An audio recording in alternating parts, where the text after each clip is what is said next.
नमस्कार, मैं हूं प्रशांत। आप देख रहे हैं यूपी अपडेट। आज हम बात करेंगे देश में सबसे ज़्यादा चर्चित विवाद हिजाब विवाद। ये कहां से इसकी कहानी शुरू हुई और कैसे इसने राजनीतिक रुख ले लिया। हालांकि उत्तर प्रदेश में ये विवाद सबसे ज़्यादा छाया हुआ है। इसकी कहानी कहां से शुरू हुई हम बड़ी बारीकी से बात करेंगे। ये विवाद जनवरी के उडुपी के एक सरकारी महाविद्यालय से शुरू होता है। कॉलेज में 6 छात्राएँ तय ड्रेस कोड का उल्लंघन कर हिजाब पहनकर क्लास में आती हैं। इसी के तहत ये मामले कुंडापुर और बिंदरू के कुछ कॉलेजों में भी आते हैं। राज्य में ऐसी कई घटनाएं होती हैं जहां मुस्लिम छात्राओं को हिजाब में कॉलेज या कक्षा में अनुमति देने से रोक लगा दी जाती है। वहीं हिजाब के जवाब में कुछ हिंदू स्टूडेंट भगवा स्कार्फ पहनकर कॉलेज आने लगते हैं। बेलगामी रामदुर्ग महाविद्यालय और हासन चिकमंगलूर शिवमोगा में शैक्षिक संस्थान हिजाब या भगवा स्कार्फ पर छात्र छात्राओं को रोक लगाते हैं। ऐसी घटनाओं पर सख्त रुख अख्तियार करते हैं। उन्होंने हिजाब और भगवा दोनों पर ही रोक लगाई। वामपंथी मैसूर हिजाब में लोग इस पर प्रदर्शन करने लगते हैं। फिर ये मामला राजनीतिक रुख लेने लगता है।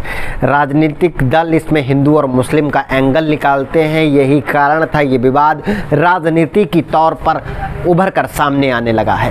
कांग्रेस ने हिजाब पहनने के अधिकार में मुस्लिम लड़कियों का पक्ष लिया है, उनका समर्थन किया है। उन्होंने कहा कि ऐसा करना चाहिए, ये उनका मौलिक अधिकार है। इसमें पूर्व सीएम ने भी काफ़ी कुछ कहा है। उन्होंने राष्ट्रीय स्वयंसेवक पर कई सवाल उठाए हैं। उन्होंने कहा है कि राष्ट्रीय स्वयंसेवक राज्य में सांप्रदायिक दंगा पैदा करने की कोशिश कर रहा है।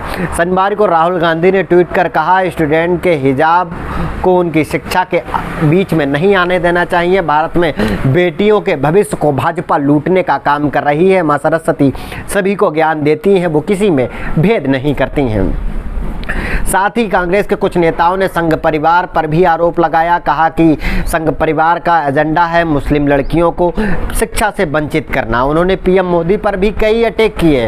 उन्होंने कहा कि प्रधानमंत्री नरेंद्र मोदी अनभिज्ञ हैं पूरे मामले पर। बेटी बचाओ बेटी पढ़ाओ का नारा देते हैं, लेकिन इस घटना पर अभी तक क्यों कुछ नहीं बोले।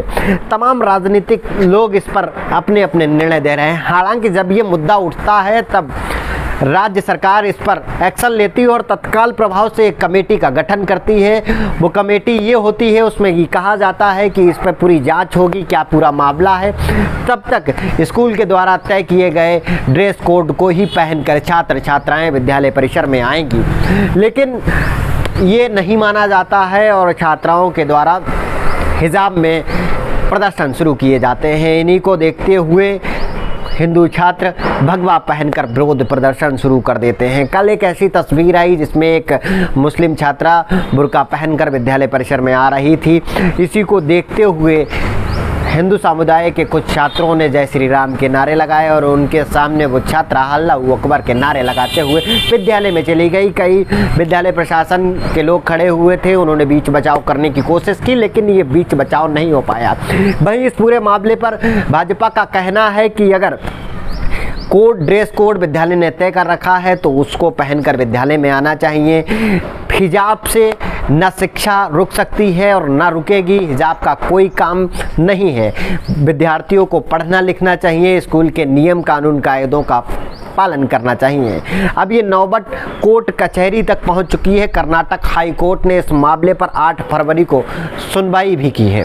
आपको बता दें, इस पर कई सारे निर्णय आए हैं। फिलहाल अब ये एक चुनौती बन चुका है क्योंकि ये मुद्दा लगातार बढ़ता जा रहा है। रोक लगने का कोई भी नाम नहीं ले रहा है। जहां छात्राएं हिजाब में प्रदर्शन कर रही हैं, वहीं हिंदू समुदाय के कुछ छात्र भगवा पहनकर लगातार प्रदर्शन करते नजर आ रहे हैं। सभी राजनीतिक पार्टियां इस मुद्दे को उठा रही हैं। उत्तर प्रदेश में भी ये मुद्दा काफ़ी उठाया जा रहा है। अब ये देखना होगा कि ये मुद्दा कैसे शांत होगा। फिलहाल भाजपा का इसमें ये स्टंट है कि तालिबानीकरण नहीं करने दिया जाएगा।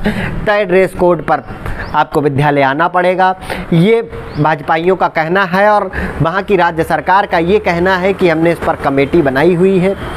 जब तक इसका निर्णय नहीं आता है तब तक सभी छात्र छात्राओं को तय ड्रेस कोड पर आना पड़ेगा और जितनी भी छात्र छात्राओं को विद्यालय से बाहर किया गया था उनकी उपस्थिति दर्ज की जाएगी। उनको उसमें कोई नुकसान नहीं होगा, ऐसा राज्य सरकार का कहना है। इस पर जांच चल रही है। फिलहाल ये मुद्दा इस वक्त देश में सबसे ज़्यादा चर्चा का विषय बना हुआ है और उससे भी ज़्यादा उत्तर प्रदेश की राजनीति में ये तेज दिखाई दे रहा है। इस पर ओवैसी ने भी टिप्पणी की तो भाजपा ने भी टिप्पणी की और समाजवादी पार्टी के भी नेता इस पर टिप्पणी करने से पीछे नहीं हट रहे हैं। इसी तरह हम मुद्दों को लाते रहेंगे, आपको समझाते रहेंगे। आप देख रहे हैं यूपी अपडेट।